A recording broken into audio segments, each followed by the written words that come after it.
Selamat pagi Pak. Pagi. Terima kasih sudah meluangkan waktunya untuk saya mewawancarai Bapak. Ya, terima kasih juga karena ini adalah perlu juga untuk adik. Ya, Pak Ibu. Oke, Andos.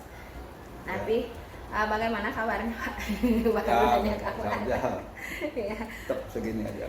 Oke, Pak, ini Tiang ada tugas wawancara, mewawancarai beberapa kepala sekolah, termasuk Bapak salah satunya, terkait keputusan-keputusan yang Bapak ambil selama ini sebagai pemimpin sekolah. Ya, Pak, nih. Ya. Untuk yang pertama, Pak, selama ini bagaimana Bapak dapat mengidentifikasi kasus-kasus yang merupakan dilema etika atau bujukan moral Pak Mendan, Pak? Ya, memang banyak sekali yaitu kasus-kasus yang merupakan suatu dilema baik bagi kita mengambil suatu keputusan di sekolah maupun bagi daripada orang bersangkutan, seperti misalnya bapak, ibu guru ataupun pegawai yang di sini. Banyak sekali memang kasus-kasus yang seperti itu merupakan suatu dilema bagi dia ataupun sekolah. Ya, seperti misalnya guru kita itu adalah banyak juga yang terlibat di masyarakat, baik dia itu sebagai aparat masyarakat ataupun pamong-pamong masyarakat, dan juga dia itu adalah sebagai guru di sini. Maka banyak tugas-tugas yang dia lakukan di masyarakat juga, demikian juga di sekolah. Sehingga di sini kita adalah bagaimana kita mengarahkan guru itu biar bisa mengambilnya kedua-duanya. Kalau memang satu aja diambil ya sulit sekali. Cuma kita arahkan kepada guru ataupun pegawai di sini adalah untuk mengambil atau istilahnya adalah menjadwalkan, yaitu kegiatan-kegiatan yang mana harusnya didahulukan, yang mana dibelakangkan. Karena di masyarakat ya bisa ambil umpamanya pada sore ataupun hari-hari libur, kita tetap mengutamakan bahwa pekerjaan ini adalah yang utama.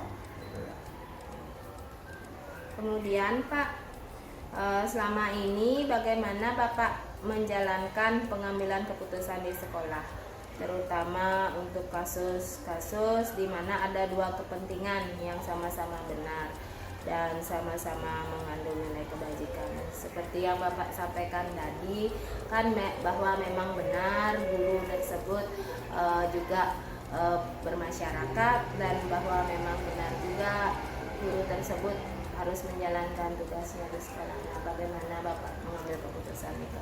Ya, kita biasanya adalah memanggil orang bersangkutan, yaitu diajak untuk berembuk.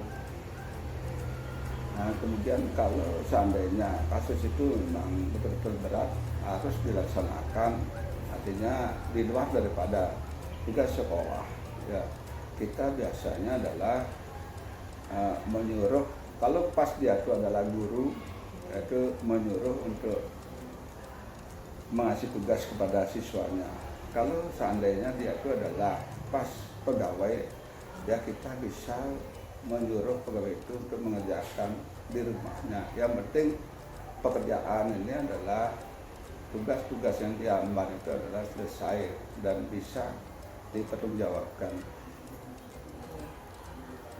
Berarti segala tugas diselesaikan terlebih dahulu, Ya. juga biar agar bisa juga tetap bermasyarakat. Kemudian berikutnya yang nomor 3, langkah-langkah atau prosedur seperti apa yang Bapak lakukan selama ini. Berarti itu sudah mencakup yang tadi Pak Ngeh, berkomunikasi sama memperbandingkan yang mana utama, tugas utama, yang mana bisa dikerjakan nantinya, dan Pak Ngeh. Yang keempat, hal-hal apa saja yang selama ini Bapak anggap efektif dalam pengambilan keputusan pada kasus-kasus tersebut? Ya, paling efektif itu sudah ada jelas, yaitu memanggil dan mengajak berembuk. baik guru ataupun pegawai. Di samping itu juga kita dalam mengambil keputusan yang demikian banyak itu biasanya kita melakukan remuk atau koordinasi dengan para wakal atau yang membidangi daripada kasus-kasus tersebut. Seperti misalnya ada di LIPA itu adalah terhadap siswa, kita koordinasikan dengan petugas BP-nya gitu. Ya itulah, tetap aja kita itu adalah kasus-kasus itu menuju kepada kemana bagiannya itu, apakah itu adalah kasusnya mengenai kepegawaian, apakah itu apa siswa, ya kita tetap prosedurnya adalah ke yang menangani itu. Ya, baik Pak, berarti ini dibagi, kalau misalnya yang berkasus ada kasus dilema etika terhadap siswa, berarti Bapak bekerja sama dengan wali, guru BP, wali, kesiswaan. Ya. Kalau misalnya kasusnya dengan guru atau rekan sejawat, Bapak berkomunikasi langsung dengan guru tersebut dan kepada beberapa koordinator daripada pegawai. Oh, dengan koordinator kepegawaian. Baik, berikutnya Pak. Nah, hal-hal apa saja yang selama ini menjadi tantangan dalam pengambilan keputusan Bapak selama ini? Tema yang menjadi tantangan dalam mengambil keputusan itu cukup banyak sekali sebenarnya. Terutama adalah kita dalam mengambil keputusan, karena kita sudah tahu bahwa ada juga yang di masyarakat adalah pekerjaan yang tidak bisa dia lakukan, artinya adalah mengambil waktu yang bersamaan. Ya itulah sulitnya kita dalam mengambil keputusan, karena kadang-kadang guru adalah atau pegawai kita adalah juga di samping juga dia bekerja untuk di sekolah dan juga adalah mendapatkan tugas-tugas tertentu di masyarakat. Ya itulah sulitnya kita, sehingga kita sangat sulit dalam mengambil suatu keputusan, tapi kita tetap aja yaitu menimbang-nimbang mana sih yang paling utama untuk dijalankan, apakah di masyarakat ataupun di sekolah. Tapi tetap aja saran saya adalah utamakan dulu tugas pokok gitu aja. Ya. Berarti yang menjadi tantangan selama ini, jika ada guru tersebut memang tugasnya di masyarakat tidak bisa digantikan, harus tetap berjalan, tapi di sekolah juga memang kehadiran beliau sangat memang diharapkan. Berikutnya Pak, apakah Bapak memiliki jadwal tertentu untuk dalam penyelesaian kasus dilema etika, apakah langsung diselesaikan di tempat atau memilih jadwal untuk menyelesaikannya? Ya kadang-kadang tergantung daripada kasusnya, dilema yang kita hadapi. Ya seperti misalnya kalau memang itu adalah siswa yang bermasalah, ya kadang kita lakukan dulu apa istilahnya permasalahan itu kita langsung pecahkan. Tetapi kalau masalahnya itu lebih besar lagi, ya kita menunggu jadwal, minimal adalah kedatangan daripada orang tuanya, biar orang tuanya tahu bagaimana sih kasus daripada anaknya tersebut. Artinya di sini adalah menunggu kedatangan daripada orang tua, minimal di sini adalah 2 atau 3 hari gitu, untuk menyelesaikan masalahnya gitu.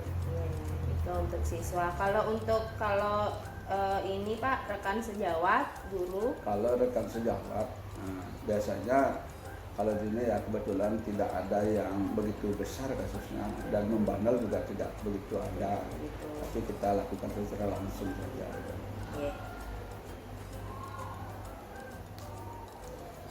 Berikutnya Pak, apakah ada faktor atau orang yang selama ini membantu atau mempermudah Bapak dalam mengambil keputusan tersebut?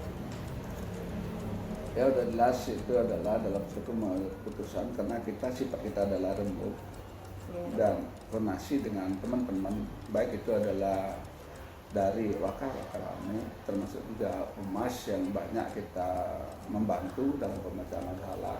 Apalagi humas itu adalah guru yang sudah agak senior dan banyak mengetahui seluk-beluk daripada SMP 1 Manggis, sehingga kami sering sekali yaitu untuk pemecahan masalah itu kami lakukan dengan humas terutama dan juga teman-teman yang lain. Ya itulah sebenarnya yang membantu baik dari wakal maupun dari koordinator atau teman-teman yang lebih senior. Nah, dari Bapak selama niki, ini yang terakhir Pak pertanyaannya. Dari Bapak selama ini mengambil keputusan, kira-kira pembelajaran apa yang Bapak bisa petik dari hal tersebut, dari pengalaman tersebut? Ya sebenarnya pengalaman itu adalah cukup banyak, yaitu bagaimana kita mengetahui daripada karakter daripada masing-masing individu. Karena selama ini kita sebetulnya adalah belum begitu tahu yaitu masing-masing karakter daripada individu itu, sehingga kita di sini karena kita berkecimpung terhadap orang banyak dan artinya di sini adalah kita membawai orang yang cukup banyak, kita tahu yaitu karakter daripada individu itu kita lebih banyak tahu juga. Oh ini gini karakternya, oh ini gini. Lebih Ya, mengenal berarti ya, mengenal. lebih mengenal masing-masing individu. Ada hal yang lain lagi Pak? Pak cukup. Yang lain lagi mungkin terutama di sini adalah terhadap siswa. Ya, untuk Banyak siswa. sekali siswanya itu sekarang sepertinya seperti kita dulu lah. Ya.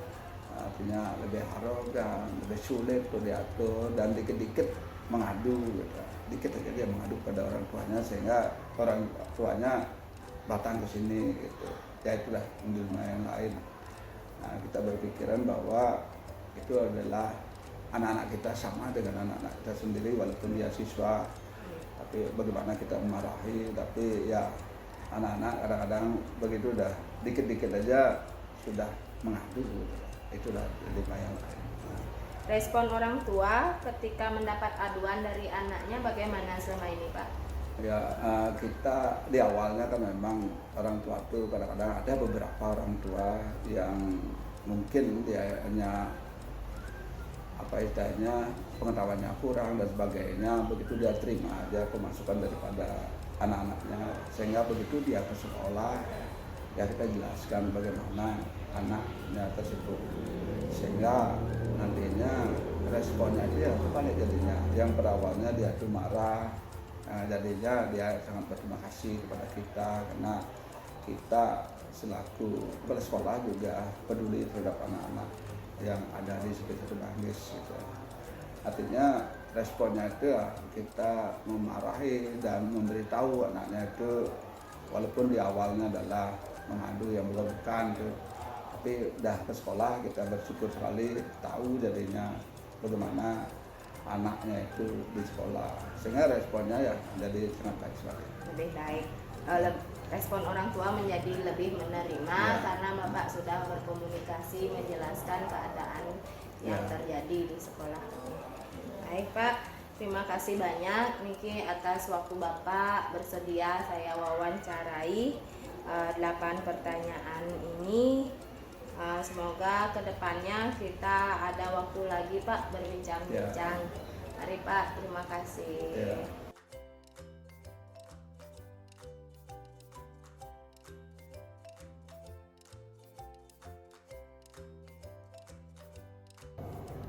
Selamat pagi Pak. Selamat pagi. Terima kasih Bapak sudah meluangkan waktunya untuk saya bersedia diwawancarai Niki Pak. Niki terkait tugas dari guru penggerak saya untuk mewawancarai 2 sampai 3 kepala sekolah, termasuk Bapak di sini selaku pimpinan saya sebagai kepala sekolah. Baik, sebelumnya ada beberapa hal yang nanti akan saya tanyakan kepada Bapak terkait dilema etika atau bujukan moral. Nah, selama Bapak memimpin di sini, apakah Bapak dapat mengidentifikasi di tempat Bapak bertugas mengenai dilema etika atau bujukan moral tersebut, Pak? Ya. Om Swastiastu, Om Swastiastu. rekan guru yang saya hormati. Pertama-tama sebelum kita mengidentifikasi dilema etika dan moral, yang perlu diingat adalah apa sih sesungguhnya etika itu ya. Etika itu adalah merupakan sebuah aturan atau tatanan atau boleh juga disebut dengan prosedur yang harus dimiliki oleh seorang pendidik ataukah pegawai, demikian juga siswa, untuk melangkah lebih lanjut dalam rangka menghadapi kehidupan baik di sekolah, demikian juga di masyarakat. Itu kalau etika. Sedangkan moral adalah tingkah laku yang harus dimiliki oleh setiap orang bermuara kepada sebuah kesadaran. Jadi intinya adalah moral itu jelas bernuansa sesuatu yang baik dalam melakukan kegiatan kehidupannya. Nah, terkait dengan dilema etika dan moral, nah kita sebagai kepala sekolah tentunya harus bisa mengidentifikasi terkait dengan etika dan moral. Ini jelas harus pertama kita harus melihat di mana sekolah itu. Ya, karena di antara sekolah mungkin berbeda situasi dan kondisinya. Kemudian yang kedua, sekolah kita adalah sekolah yang memang betul-betul berasal dari siswa yang heterogen. Sudah barang tentu dari masing-masing daerah itu mempunyai pribadi atau kondisi sosial yang berbeda. Nah, ini juga harus kita pahami ya. Sedangkan yang kedua adalah siswa ataukah guru itu yang ada dalam dirinya adalah pertama, guru siswa adalah sebagai makhluk individu, tentunya harus diberikan sebuah penghargaan. Yang kedua, siswa adalah merupakan pribadi yang ada di sekolah yang sedang menuntut ilmu. Tentunya sebagai guru kita harus mampu mendidik, melatih dan mengajar. Ketiga, anak itu juga bagian daripada keluarga. Yang keempat, anak itu juga bagian daripada masyarakat. Maka di dalam mengambil sebuah langkah-langkah terkait dengan rujukan etika dan moral, maka sebagai kepala sekolah harus mampu menyeimbangkan antara kepentingan individu, kepentingan dunia pendidikan, kepentingan keluarga, termasuk juga kepentingan masyarakat. Jadi harus seimbang. Itulah yang mesti dilakukan oleh calon-calon pemimpin di masa depan. Dari hal yang Bapak sampaikan tadi, apakah ada contoh sederhana, Pak, kasus-kasusnya yang terkait dengan dilema etika yang Bapak temui selama memimpin? Kalau masalah dilema etika dan moral selama kita memimpin ini tentunya banyak kasus yang sering kita alami sesederhana mungkin di lapangan. Misalnya adalah pelanggaran anak itu terkait dengan penggunaan busana ataukah tata cara mereka mencukur rambut. Nah, di satu sisi kita mesti menegakkan aturan sekolah, di pihak lain anak itu adalah anak dalam usia gejolak remaja, di pihak lain aturan sekolah harus jalan. Maka di sini adalah bagaimana seninya seorang pemimpin atau calon pemimpin untuk bisa menyikapi hal-hal yang bijaksana, pengarahan kepada siswa dengan tidak merugikan proses pembelajaran yang ada. Itu kan selalu kita temukan di lapangan. lapangan. Di lapangan. Ya. Oke. Nah, dari yang Bapak sampaikan, saya bisa lihat contoh sederhananya Ya. ketika siswa melakukan pelanggaran. Mungkin mereka ingin tampil Ya. karena memang gejolak. Di sisi lain seperti itu, tapi di sisi lain pula mereka harus tetap mentaati peraturan yang berlaku di Ya. sekolah. Baik, selain hal tersebut ada lagi Pak mungkin contoh sederhana? Banyak Bu, kalau kita lihat di sekolah kita masalah di pembelajaran. Misalnya kan anak itu terkadang datang terlambat dengan berbagai macam alasan, sedangkan guru sudah ada di dalam kelas. Nah, ataukah gurunya lambat datang ke kelas sehingga sekali-sekali kepala sekolah masuk ke ruangan kelas. Artinya apa? Artinya kita sebagai manusia terkadang punya perencanaan, tetapi dalam perjalanannya bisa saja perencanaan terhambat karena bisa terkendala di jalan, ya. Ataukah mungkin ada kendala di keluarga. Nah, sebagai pemimpin harus bisa memaklumi, tetapi sebagai guru dan juga sebagai calon pemimpin juga harus tetap bagaimana kita mengedepankan pendidikan di sekolah lah. Taatlah kepada waktu untuk memberikan pelayanan kepada anak didik kita, ya. Berarti kita harus bisa mengetahui yang mana hal utama, yang mana bisa belakang dikerjakan. Baik Pak, pertanyaan berikut, selama ini bagaimana Bapak menjalankan pengambilan keputusan di sekolah Bapak, terutama untuk kasus-kasus di mana ada dua kepentingan yang sama-sama benar atau sama-sama mengandung nilai kebajikan? Kalau misalnya kasus yang namanya sama-sama benar dan sama-sama mengandung nilai kebajikan, ini mohon juga nanti dikoreksi Bu pertanyaannya, karena kalau yang namanya kasus kan harus ada yang tidak baik tidak benar. Ini kan bukan kasus kalau sama-sama benar nih ya. Nah, yang kita mesti ambil langkah adalah pertama, jelas prosedur itu harus dilakukan.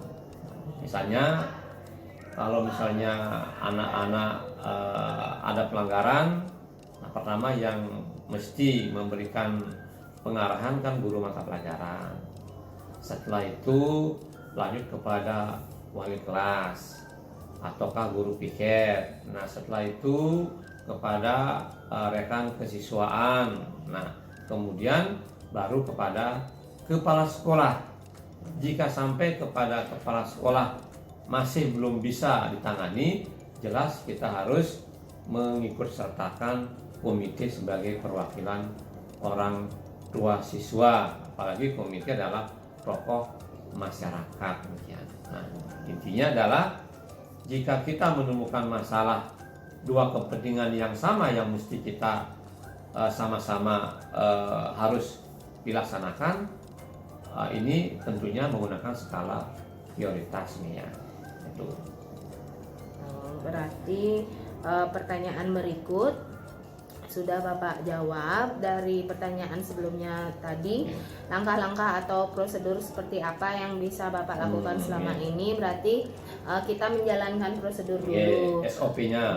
Kemudian kita berkoordinasi dengan warga sekolah, baik itu waka, guru, guru BK, guru mata pelajaran, wali kelas. Kemudian yang terakhir, kalau memang kasusnya sudah agak berat, kita berkoordinasi dengan komite seperti itu ya Pak ya. Dan jangan lupa ini kan diisi menggunakan skala prioritas. Artinya apa? Artinya semua kepentingan biar jalan. Ya. Semua kepentingan biar jalan. Yang paling utama jalan, setelah itu yang kedua juga berjalan. Sehingga sama-sama jalan ya. Berarti diprioritaskan agar segala kepentingan itu bisa jalan, dapat berjalan. Pertanyaan berikut Pak, hal-hal apa saja yang selama ini Bapak anggap efektif dalam pengambilan keputusan yang Bapak lakukan? Dalam pengambilan keputusan, karena kita adalah sebagai pemimpin yang notabene adalah mengelola dunia pendidikan, di mana di sana berkumpul banyak orang dan berbagai macam karakter.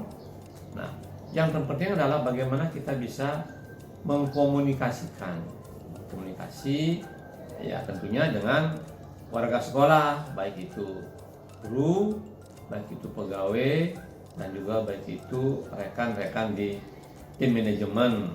Nah, kalau misalnya menurut rekan-rekan di tim manajemen, apakah dari guru maupun pegawai itu sudah bagus, nah kita sebagai pemimpin harus betul-betul melihat itulah kepentingan yang sesungguhnya, ya. Yang sampai sebagai pemimpin itu tidak bisa mendengarkan. Nah, oleh karena itu berikanlah pelayanan kepada teman-teman guru maupun yang lain untuk memberikan solusi yang terbaik demikian, sehingga apapun yang menjadi keputusan merupakan keputusan kita bersama, bukan keputusan daripada kepala sekolah demikian. Berarti hal yang bisa saya tarik dari hal efektif ini adalah berkomunikasi, berkoordinasi, dan mendengarkan apa yang menurut warga sekolah terbaik. Itu terbaik, ya. Ternyata bisa menjembatkan dan memberikan motivasi dan dukungan. Ya. Untuk berikutnya, Pak, apa saja yang selama ini menjadi tantangan untuk Bapak dalam mengambil keputusan jika dihadapkan dengan kasus dilema etika ini? Tantangan yang terbesar adalah memberikan pemahaman terhadap anak didik kita terkait dengan peraturan yang mesti mereka harus taati di sekolah. Mengapa? Karena anak kita memang berbeda dengan anak-anak yang lain. Apalagi anak kita adalah berasal dari masyarakat yang berbeda atau heterogenitas. Beda dengan sekolah yang masyarakatnya homogen, lebih gampang dalam mengatur demikian. Tapi kalau masyarakat yang heterogen, ini merupakan sesuatu yang harus betul-betul menjadi sebuah pemikiran bagi kita semua. Karena masing-masing anak itu kan mempunyai lokal destri yang berbeda, makanya harus kita saling hargai demikian itu. Kemudian yang kedua adalah lingkungan belajar, yang ketiga adalah dukungan dari masyarakat setempat, yang terakhir juga dukungan daripada keluarga, ya. Karena pendidikan itu berhasil kan tidak hanya di sekolah, tapi keluarga juga harus bisa membimbing anaknya. Yang kedua, masyarakat juga harus bisa memberikan motivasi tentang arti sebuah pendidikan, ya. Berarti untuk tantangan Bapak ini secara garis besar itu ada 3, Pak, ya. Memberikan pemahaman kepada anak didik tentang terkait disiplin, taat peraturan, berarti kesadaran diri dari anak didik perlu ditingkatkan. Kemudian lingkungan belajar kita, kemudian dukungan keluarga serta masyarakat di sekitar untuk kesadaran diri dari anak didik tersebut.